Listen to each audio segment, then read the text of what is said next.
Pozdrav svima pčelarima i vrtlarima. Početak veljače i želimo vam pokazati kako ćemo iz sjemena uzgojiti buntiće mladog luka za ranu potrošnju. Ovo je sjeme luka koje se namače 24 sata u običnoj vodovodnoj vodi na sobnoj temperaturi.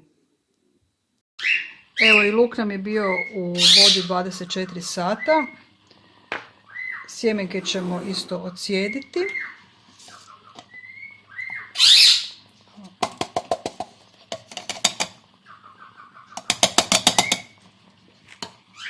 I stavit ćemo ih isto na vlažni papir. Sjemenke se isto povećale, sitno je sitno. Znači papir ćemo namočiti na isti način i raširiti sjemenke luka. Kad dođe vrijeme i porluk ćemo pripremati na isti način. Isto i luku treba jako puno vremena da nikne i ako ga pustimo samo u zemlju pa preko mjesec dana.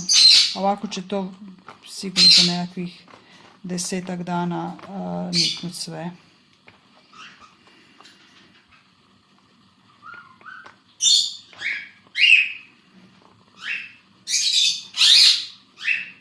Isto pokrivamo sa drugim poklopcem. Stavljamo dalje u vrećicu da nam je vlaga i ostaje na toplom. Prošla su samo 4 dana od kad smo krenuli u postupak sa lukom. Jedan dan je znači bio namočen i nakon toga stavljen na papir 3 dana i nakon 3 dana se evo vidi jako lijepo klice kako su krenule. Trenutak je kad se mora posaditi u zemlju. Postupak je isti kao i za grašak i ostalo kao i za sve ostale biljke. Znači imamo zemlju koju ćemo staviti ove sitne sjemenke. Pošto su sjemenke jako sitne, ja ću to sa žlicom jer mi je tako jednostavnije i lakše i brže. Evo, sjemenke se jako lijepo vide.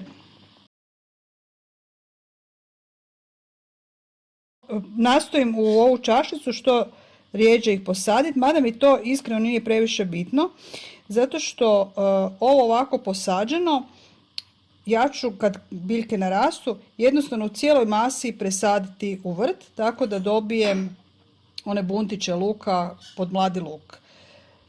Sav luk koji mi ostane, koji ne potrošimo pod mladi luk, pustit ću da sazrije, da završi svoju vegetaciju i dobit ću lučice koje ću iduće godine saditi za krupni luk.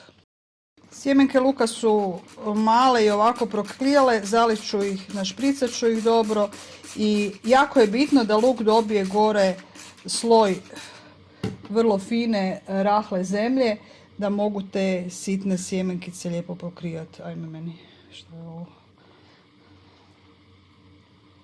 Evo ga, malo špricnuti, to je to. Luk smo posijali. Vlažno je gore kako smo ga pošpricali i sada ga pokrivamo najlonom i ostavljamo u kući na toplome dok ne vidimo da su klice krenule, da je počeo gore rasti. Ovako posađen luk ćemo brati za 3 do 3,5 mjeseca u pušlikima pod mladi luk. To je znači ako se posadi odmah za Novu godinu, za Uskrs sigurno imamo na ovaj način uzgojenog luka. Naš luk je odlično nikao i jako je interesantna biljka koja niče. Znači, on niče kao duplo, ovdje ovako se vidi, i onda se ova biljka izvuče van i ovo je dio koji se bude izravnao. Evo luk kak je nicao, znači ovaj dio se okrenuo prema gore, se vidi. I ostale su još ove ljušturice od sjemenki s ostaju, to će s vremenom kako bude luk rastu, tako će to otpasti. U ovim teglicama na balkonu luk će ovako rasti još 2-3 tjedna dok ne bude dobro vrijeme da ga posadimo u vrt. Voljeli bi da se pretplatite na naš kanal, za vas je pretplata besplatna, a nama je poticaj za daljnji rad. Dakle, samo kliknite na pretplati se.